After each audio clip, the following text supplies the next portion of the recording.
Hola, ¿qué tal? Bienvenidos de nuevo a Punto Final del diario de Lotún. Hoy me place contarles que tengo un invitado diferente, alguien que se sale del área cultural, pero en su especialidad es muy importante que conozcamos también este tema y eso vamos a hacer de ahora en adelante en Punto Final, de traerles como más variedad de personajes. Les presento al doctor Pablo Andrés Victoria Gómez. Él es médico, ginecobstetra, especialista en medicina materno-fetal. ¿Lo dije bien? Sí, Liliana, así es. Por fin me superé. Bueno, Súper bien. Bienvenido al diario de Lotún, Pereira. Muchísimas gracias. Muchísimas gracias por la invitación. Bueno, doctor, a ver, empecemos por el principio. ¿Por qué ahorita, y también eso fue un motivo de la invitación, hay unos videos y están rodando que dicen otro que huyó del ácido fólico? Otro, o sea, me da mucha risa eso, porque es que no sé si es que las mamás no se toman el ácido fólico y cuál es la importancia de que una gestante tome ácido fólico. O sea, ¿por qué están diciendo eso en redes sociales? ¿Qué pasa cuando una mamá no se toma el ácido fólico? ¿Qué le pasa a ese bebé? Bueno, digamos que el ácido fólico es uno de los nutrientes importantes a la hora de facilitar el desarrollo de los fetos. Incluso la idea del ácido fólico es tomarlo antes del embarazo para tener unos niveles adecuados, porque el ácido fólico es un micronutriente muy importante para el desarrollo de una estructura de las personas que llama el tubo neural, de los embriones, y el tubo neural es el que termina facilitando el desarrollo de estructuras muy importantes del sistema nervioso, de la columna sobre todo. Entonces, la ingesta de ácido fólico facilita un buen desarrollo del tubo neural y por ende de la parte neurológica. Hay una clara implicación, por ejemplo, con defectos como el mielomeningocele o las espinas bífidas, que también se llaman, que son los niños que nacen como con la columna o con la médula más bien por fuera de la columna. Eso existe, pues eso es multifactorial, pero una de las causas es el déficit de ácido fólico. Entonces hoy en día, cuando de pronto a manera de chiste en redes ven una persona que no es especialmente brillante, quizás dicen que fue que le faltó ácido fólico. Realmente pues el ácido fólico es importante para el desarrollo del tubo neural y entre chiste y chanza pues digamos que algo de cierto puede tener. Bueno, y entonces en ese mismo sentido, a uno le dan tres, ¿cierto? El calcio, el hierro y el ácido fólico. Me dice, ay, y con estas náuseas y 3 pastas y esa grandota de ese calcio, me voy a tomar una que suple las 3. ¿Es bueno que una mujer compre la mascarita que trae las 3 cositas, o es mejor que se tome las 3 por separado? Depende.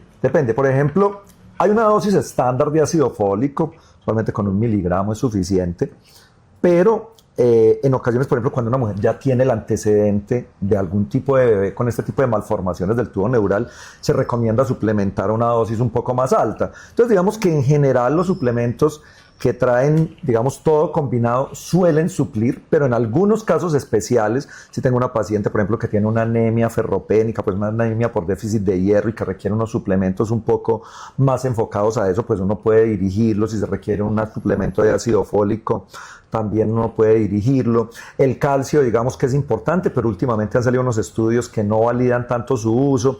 Entonces, digamos que si tú usas uno que englobe todo, que hay muchos compuestos realmente en el mercado que te pueden dar como el suplemento suficiente, la mayoría de las veces va bien, pero en algunos casos específicos sí se requiere hacer una terapia un poquito más dirigida, digamos. Bueno, y ahora sí la carne de esta entrevista.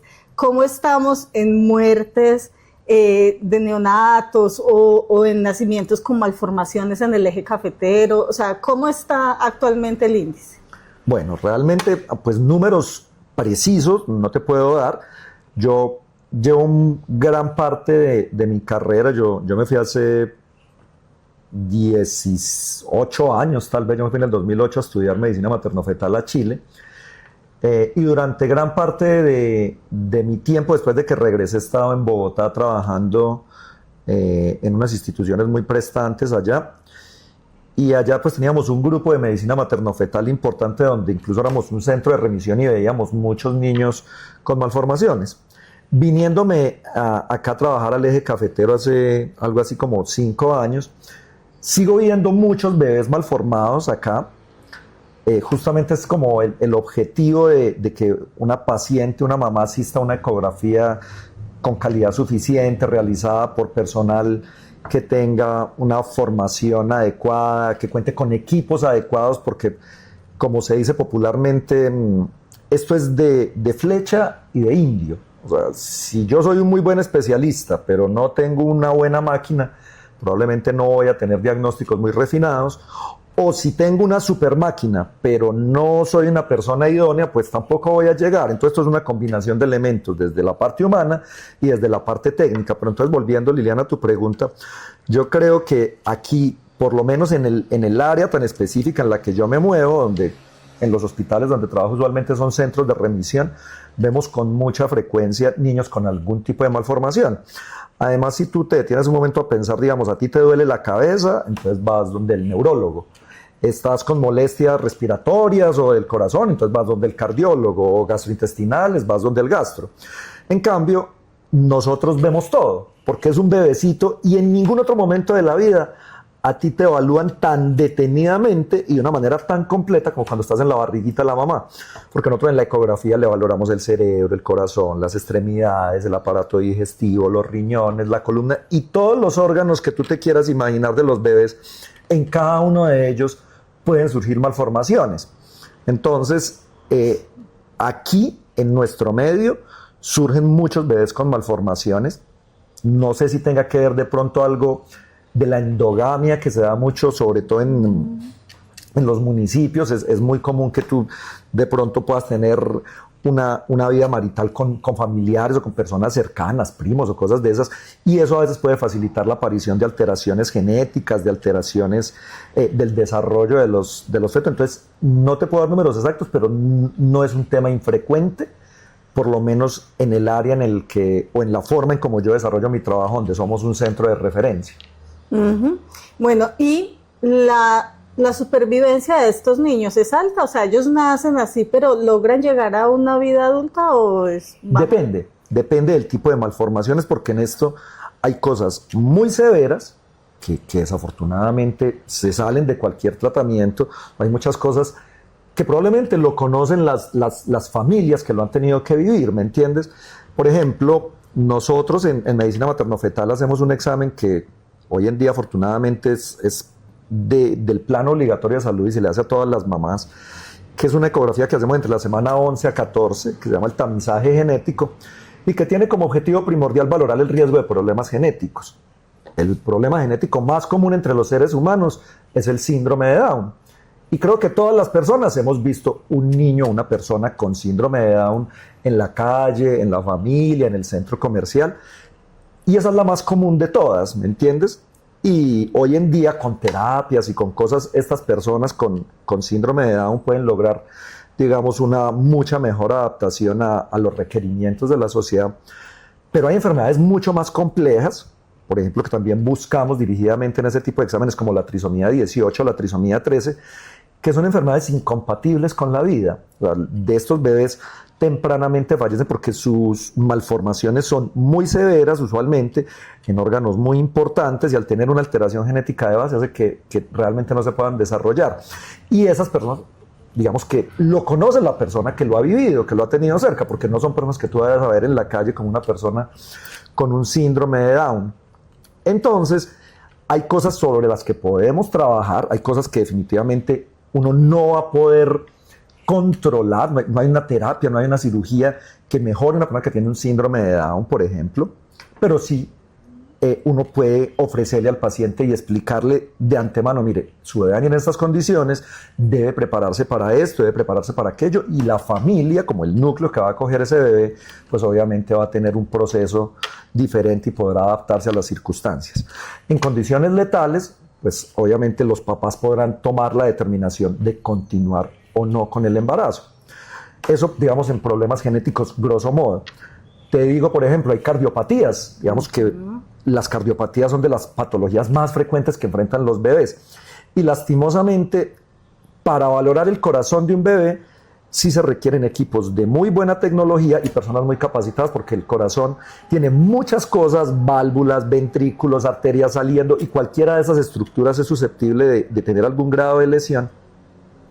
Y el diagnóstico adecuado muchas veces cambia el pronóstico. Te doy un ejemplo. Hay bebés, por ejemplo, que vienen con una parte del corazón que no se les desarrolló, que se llama el síndrome de corazón izquierdo hipoplásico, y suele ser un tema muy complejo, y aún en sitios especializados los resultados suelen ser un poquito desalentadores.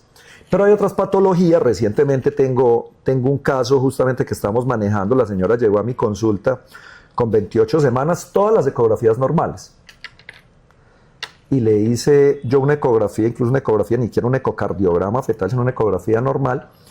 Y el bebé tenía una condición, o tiene una condición que se llama una transposición de las grandes arterias, y es una condición en la cual de los ventrículos, o del ventrículo izquierdo normalmente emerge un vaso que se llama la aorta, y del ventrículo derecho emerge un vaso que se llama la arteria pulmonar, pero este bebé tenía esos vasitos al contrario. Del ventrículo izquierdo estaba saliendo la arteria pulmonar y del ventrículo derecho estaba saliendo la aorta. Eso es una transposición de las grandes arterias.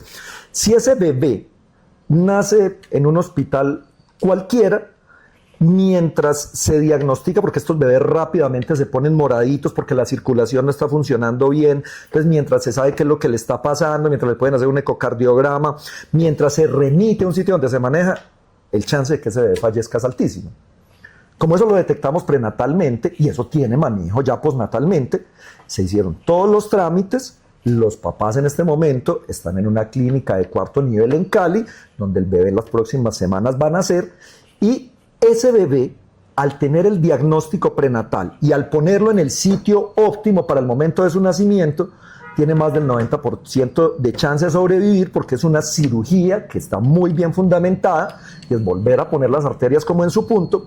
Y en general, los bebés con transposición de grandes arterias, con diagnóstico antenatal, tienen un 90% de sobrevivir, porque uno los puede poner en el sitio óptimo. Entonces, hay cosas que desafortunadamente son letales, pero hay cosas sobre las que se puede trabajar.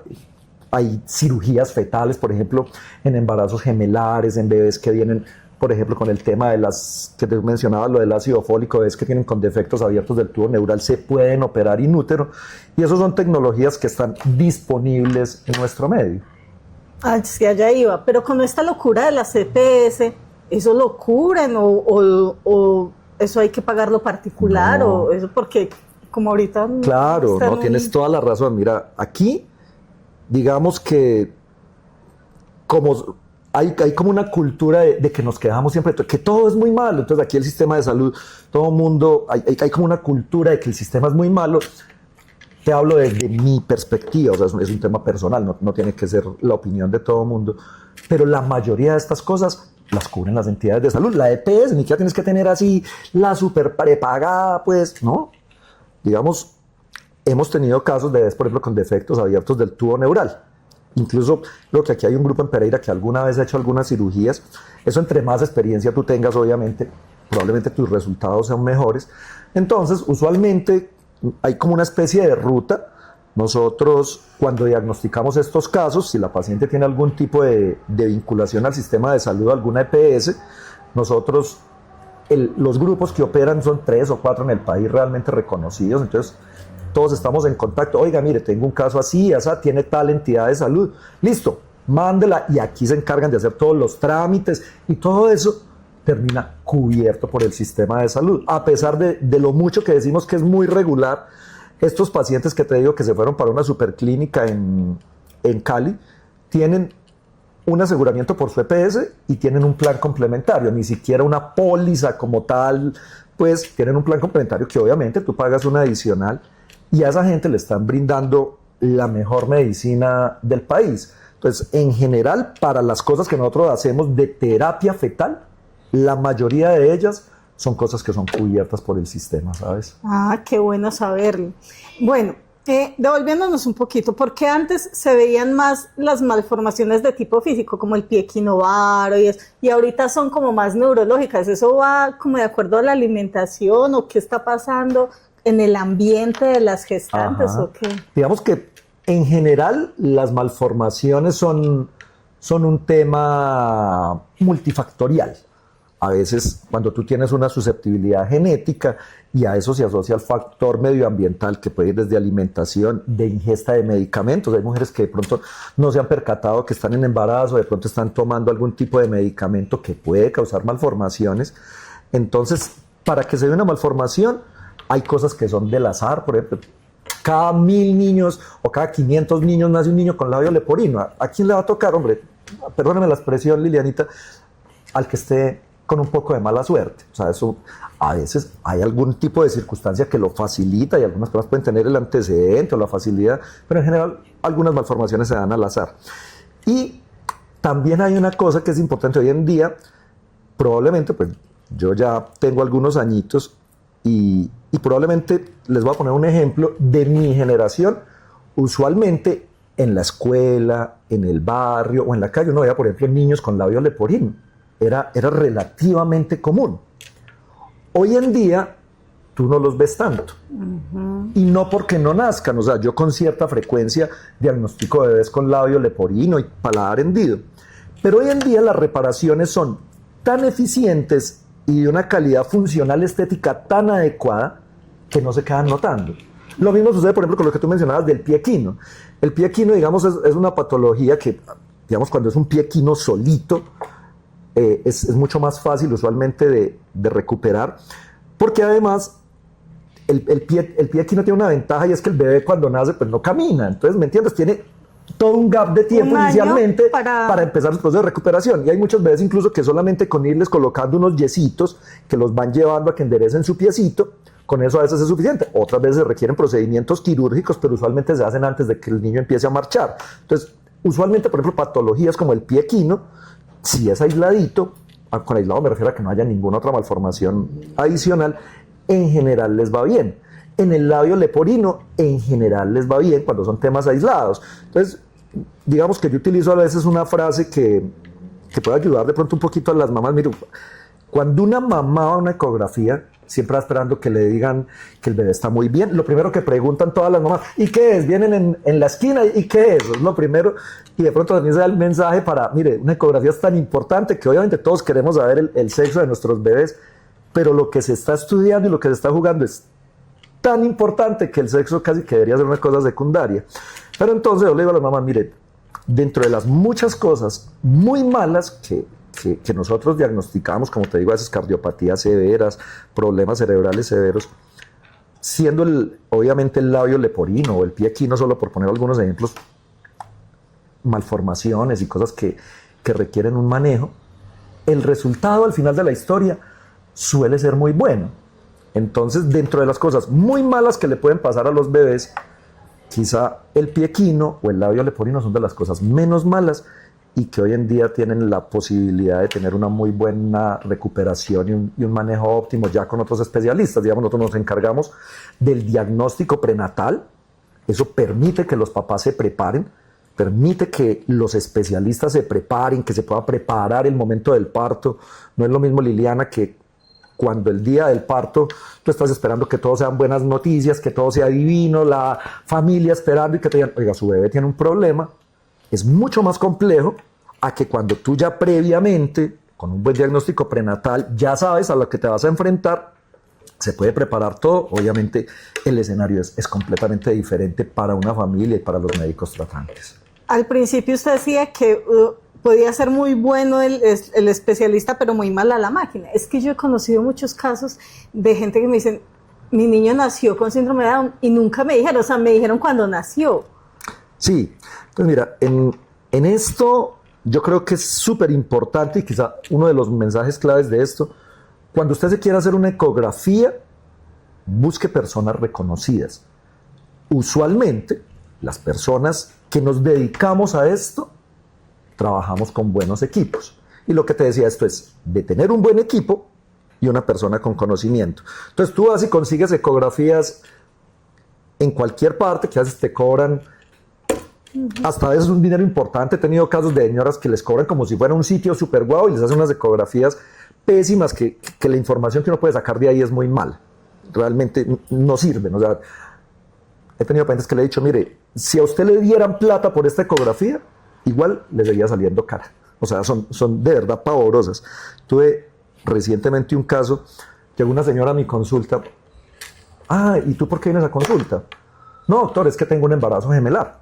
Los embarazos gemelares son embarazos de alto riesgo y requieren, obviamente, el cuidado de personas que nos dediquemos a eso. Ah, ok, listo, perfecto. Miré la ecografía de una calidad, digamos, no muy adecuada. La pasé a mi consultorio, a mi ecógrafo. Tenía un solo bebé. Un solo bebé. Yo, pero doctor, a mí me dijeron que era un embarazo gemelar y ya estaban grandecitos y escuchamos los dos corazones.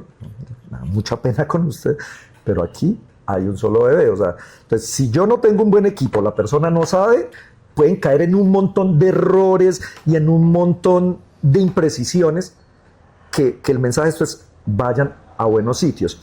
Y cosas como el síndrome de Down, en la mayoría de los casos, uno puede sospecharlos con el examen del tamizaje genético, que es la ecografía que se hace a los 3 meses. Ahí nosotros valoramos una serie de parámetros en la ecografía, nos podemos ayudar de unas pruebas de sangre adicionales. Y con base en eso, si establecemos que hay un riesgo alto, pues uno con la ecografía llega hasta eso, a establecer que hay un riesgo alto, moderado o bajo. Y si hay un riesgo alto, pues pasar una prueba que sea definitiva, como las pruebas invasivas. Nosotros hacemos unos estudios que consisten en sacar líquido amniótico, que se llaman unas amniocentesis, o tomar una biopsia de la placenta, que se llama una biopsia de vellosidades coriales, y ahí podemos establecer si un bebé viene o no con un problema genético, como síndrome de Down. Entonces, en buenas manos, con unas personas capacitadas, desde etapas muy tempranas, desde la semana 12 a 14 de embarazo, podemos sospecharlo y de ahí pasar a una prueba diagnóstica. Pero si las pacientes no se hacen esa prueba, o van a sitios no idóneos donde les van a hacer la ecografía a la carrera, no les van a hacer las medidas que se requieren, probablemente van a terminar naciendo estos bebés sin que los papás lo sepan. Y digamos que muchos pacientes también le dicen a uno, doctor, pero es que yo voy a tener mi hijo independiente de cómo venga, entonces no necesito tener ese tipo de diagnósticos. ¿Para qué?